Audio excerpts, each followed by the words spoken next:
Welcome to NBA Today. I'm MJ Acosta-Ruiz in for Malika Andrews.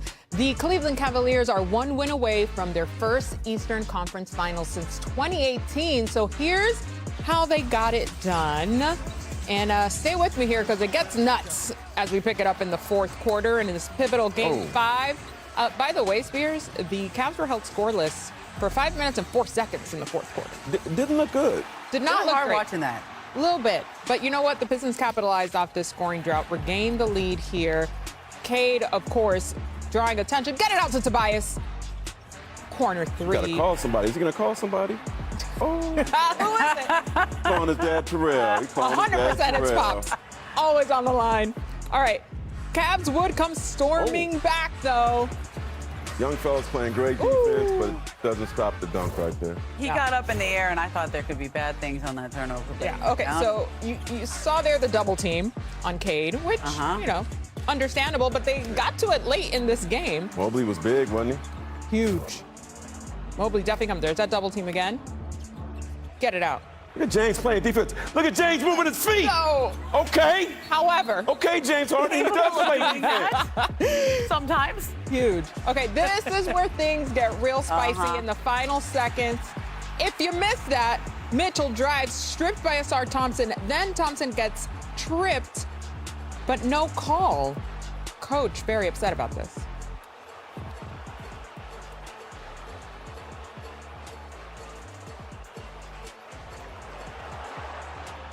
Allen on that he fouled Asar. It's that. I mean, clear. He trips him when he's going for a loose ball. In the game situation, you know, that's tough. So here's what referee Tony Brothers said about that play. During live play, both players were going for the ball, and there was incidental contact with the legs, with no player having possession of the ball. That's one of the last OG refs. He ain't calling that. In short, He's not calling that. we take it to overtime. Spider doing what he does. Banks that one in. He's back. You know, so many times the team comes back from a deficit and then loses in overtime because they run out of gas. Yeah. Cleveland had some extra. Massive. And Check this out. Struz. Oh, okay. Crazy. Cade was not ready for him to try to steal there. All. Harden goes to the line, misses it, but gets his own rebound. Cavs win 117. Here's Harden with Lisa Salters. You know, we're a fairly new team for the most part, so we got to find out, you know, who we are in the moments, which is it's good for us. So this is our story. This is how we're shaping our story. Great time to win the game. Great time to have a first road win. Big old win the recovery battle. Win right now. Like that's good. That's the key. Get them at home. No time to relax. No time to relax. Yeah, you don't get this out. Like I said earlier, you don't get this opportunity to offense. You know what I mean? So like do whatever you got to do to be prepared for Game 6. And we got to give one more shot. Out. Max 3. The Cavaliers go on a 9-0 run to end the fourth quarter and win in overtime. They overcame their largest deficit in the final 3 minutes of a playoff game in the last 30 years. James Harden's team had been 0-59 when trailing by at least 9 points in the final 3 minutes of a playoff game. Crazy. Wow. Thank goodness we have two of our senior writers here with me, Ramona Shelburne and Mark Spears. Yeah. Guys, craziness for sure. This is what we sort of expect a little bit, but not to this degree. Ramona, the Cavs are now one win away from advancing here. What is their mindset going into Game 6? Well, I think you heard James Harden say some of that, which is we got to win right now. Yeah. It's Game 6. When you have an opportunity and you have a team and a chance to eliminate them, you don't take those for granted because he's been in this position before, and when you don't get it done, that becomes now your story, your legacy, something you have to live with. And he's in year 17. He doesn't know how many more of these opportunities he's going to have. And I think that's why he was open to going to Cleveland. You know, he could have vetoed that trade from the Clippers. He's from Los Angeles, but felt like this team gave him a chance to win, and they're right there. And they don't want to let that opportunity slip through, so they got to get it done in Game 6. No question. I mean, it's quite literally do or die. Mark, you've spent a lot of time with Donovan Mitchell this season. How poetic is it that he is on the cusp of getting to the conference finals, really for the first time in his career? This is the biggest game of his career for several reasons. I'm not putting extras on it. That's what it is. One, he's never been in the conference finals in his career. Two, he told me at the beginning, a couple weeks ago, that he and James and Joel Embiid have more to prove in the playoffs than anybody.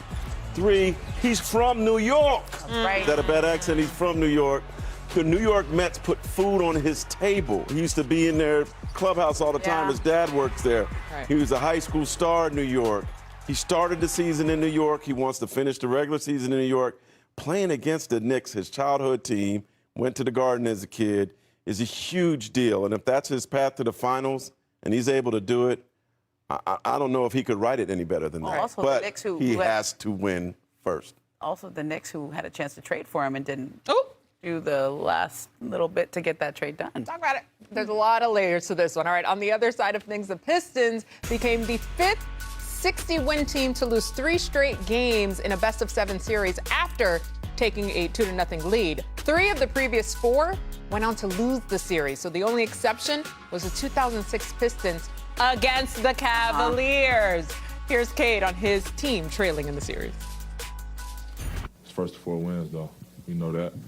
We've had our back against the wall before. And at the end of the day, I mean, if we can't win a game on the road, how far are we really going to get in the playoffs? How far are we going to get in this league? So we got to go win a game on the road, and that's what we're going to go do. Yeah, backs against the wall. Mark, how do you expect the Pistons to win 2 in a row?